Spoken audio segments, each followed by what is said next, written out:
Buenas tardes, mi nombre es Emanuel, soy estudiante de la licenciatura de Física en la Escuela Normal Superior, el primer semestre, y a continuación vamos a explicar una presentación para el trabajo final de la materia de mecánica. Como va a ser un video subido a las redes sociales, se va a omitir el nombre completo tanto del alumno como de la maestra encargada de la asignatura. Vamos a comenzar. Vamos a hablar sobre el movimiento rectilíneo uniforme. Se llevaron a cabo tres experimentos y se va a dar una pequeña explicación acerca de esos tres experimentos. Pero primero vamos a tener que definir qué es el movimiento rectilíneo uniforme. Este es cuando el cuerpo describe una trayectoria recta. Es uniforme cuando su velocidad es constante en el tiempo, dado que su aceleración es nula. El MRU se caracteriza por movimiento que se realiza en una sola dirección en el eje horizontal. La velocidad es constante, es decir, que no cambia. Implica magnitud y dirección inalterables. La magnitud de la velocidad recibe el nombre de rapidez. Este movimiento no presenta aceleración, es decir, es igual a cero. Aquí tenemos un pequeño ejemplo en el GIF, en donde un ciclista se va desplazando en línea recta. Ahora sí, dicho esto, vamos a entrar a lo que es la explicación del primer experimento, que viene siendo el tubo de Nikola.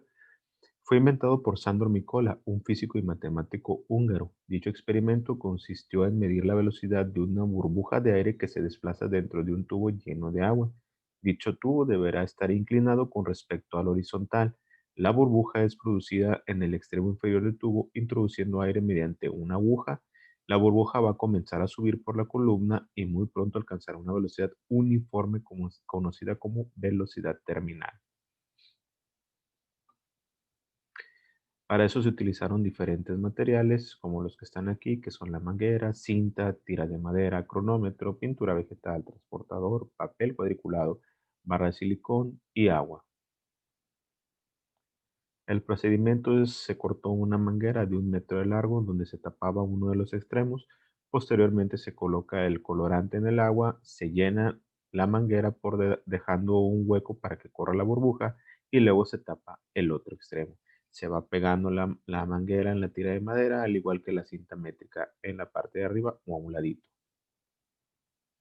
Estos son algunos ejemplos de cómo quedó el tubo de mi cola y lo que se va o lo que se tiene que hacer o lo que se hizo en este caso como el experimento, que nosotros lo nombramos como tabla de velocidad, que en el papel cuadriculado se dibujó un ángulo de 90 grados y luego se fue separando cada 15 grados utilizando un transportador.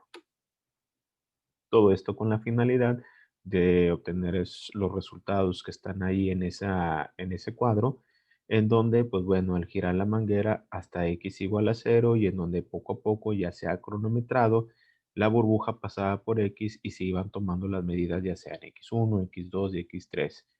Y se iba haciendo lo mismo cada vez en los diferentes ángulos que se estaban colocando, en este caso 15, 30 y 45, y se obtuvieron las diversas velocidades. La siguiente es una tabla de dispersión. Con los resultados de la tabla anterior se tiene el promedio del tiempo y se colocan los datos correspondientes. Es los datos y los que se obtuvieron con la tablita que se había puesto anteriormente en el movimiento de la manguera o en el tubo de Nicola, y ya se sacaron los promedios. Las conclusiones: que esto es lo más importante para el movimiento rectilíneo uniforme, que el tubo de mi cola sirve para medir la velocidad con el movimiento rectilíneo uniforme utilizando diferentes ángulos y dependiendo de la distancia recorrida. Varían los resultados del tiempo ya que la manguera cambia de grosor y la burbuja de aire tarda más en llegar a su distancia. Estos son pequeños factores que alteran un poco los resultados, pero bueno, son algo que se puede llegar a lo mejor a predecir por el grosor de la manguera, la forma en que se elaboró y los procedimientos. El movimiento rectilíneo uniforme, pero ahora puesto en práctica con el experimento del dominó. El siguiente procedimiento para este experimento es que consta de la práctica del dominó, tomando en cuenta todas las variables posibles. Las dos variables que viene siendo la independiente y la dependiente, podemos llegar a saber si existe alguna diferencia entre velocidad y rapidez. La variable independiente, la longitud o tamaño de la cadena de fichas de dominó, y la variable dependiente es el tiempo que tardan en caer todas las fichas. Los materiales para ese experimento son el dominó, la cinta métrica, un cronómetro y una hoja de registro. En el procedimiento para llevarlo a cabo es que se coloca una cinta métrica de 1 metro en la mesa, seguido de colocar las fichas del dominó para proseguir a medir los tiempos de caída de las fichas del dominó. Se tomarán las distancias y tiempos diferentes, empezando desde 0 centímetros hasta 100 centímetros. Los resultados, aquí tenemos la tablita de resultados dependiendo de las diferentes distancias a las cuales se fueron colocando las fichas. Al final, la medición de tiempos y velocidad nos dimos cuenta que realmente existe una gran diferencia dependiendo desde dónde se han empujado los dominos. También vimos que tanto afectaba separar y unir los dominos. Las fichitas se iban separando o se iban poniendo primero a 10 centímetros, 20 centímetros, así sucesivamente hasta llegar a los 100. Hubo una cierta o fueron constantes. Sin embargo, de nueva cuenta, durante los experimentos, un gran factor que altera los resultados es la persona que está haciendo el experimento. Desgraciadamente, en la situación de pandemia en que nos encontramos, nos es imposible poder juntarnos y tenemos que estar haciendo una diversidad de experimentos, diferentes compañeros por los cuales se altera completamente los resultados. Sin embargo, a cada uno de esos compañeros, su experimento sí le otorga resultados similares, es decir, que se cumple lo que es el movimiento rectilíneo uniforme. El video demostrativo del movimiento rectilíneo uniforme es en donde simplemente, simplemente se ponían las fichitas y se golpeaban para que cayeran. Esto es la finalidad y es ahí en donde se tenía que estar midiendo el tiempo en donde se golpeó la primera ficha y cayó hasta la última ficha en caer. El tercer experimento que nos toca ver es el plano inclinado para movimiento rectilíneo uniforme. Y en estos, bueno, se utilizan diferentes materiales como es un riel de aluminio, cronómetro, la cinta métrica, ya sea una caliquita o un balín, papel cuadriculado y obviamente un desnivel, un plano inclinado. Es uno de los fenómenos naturales más cotidianos de la humanidad y ha tenido un gran interés desde las civilizaciones antiguas. Galileo demostró esta hipótesis experimentando con el movimiento de varios objetos sobre planos inclinados.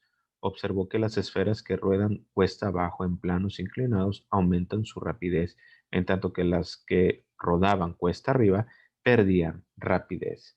Para eso se hizo el siguiente experimento, como en la parte uno, que se colocaba el riel y el tubo de Nicola en una superficie inclinada utilizando una canica o balín. Se colocaba en lo más alto del plano inclinado y a partir de reposo se dejaba rodar hacia abajo hasta que la rueda o la caniquita llegara a la parte final del riel. ¿Qué se observa? Bueno, que al dejar caer la canica hacia abajo, su velocidad es rápida y baja completamente. Al intentar hacer que la canica ruede hacia arriba, es necesario darle un impulso. Si reduces el ángulo del plano inclinado hacia arriba, ¿qué pasa? Bueno, pues la canica va hacia abajo, aumenta su velocidad y baja más rápido que el ángulo anterior. ¿Hasta dónde debe llegar la canica para alcanzar la misma altura? Hasta la parte inicial donde se dejó caer por primera vez. Aquí vamos a enlistar las variantes del por qué no puede la canica volver a su sitio original, porque ahí tiene que enfrentar la fricción, la velocidad y el movimiento. ¿Qué demuestra o qué se demostró Galileo con este trabajo? Demostró que la fricción juega un papel muy importante en el movimiento, ya que cuando un objeto tiene fricción se mueve y dependiendo de la fricción que tenga, esta será su velocidad. Al realizar el ejercicio entre los miembros del equipo pudimos observar que tenía razón en esta teoría.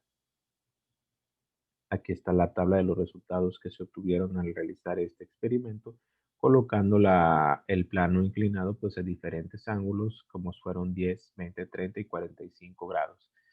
Y luego se tuvo que cronometrar el tiempo en que tardaba la bolita desde que se deja caer en el punto inicial hasta el final. y pues al colocarlo en un ángulo de 90 grados con las diferentes distancias.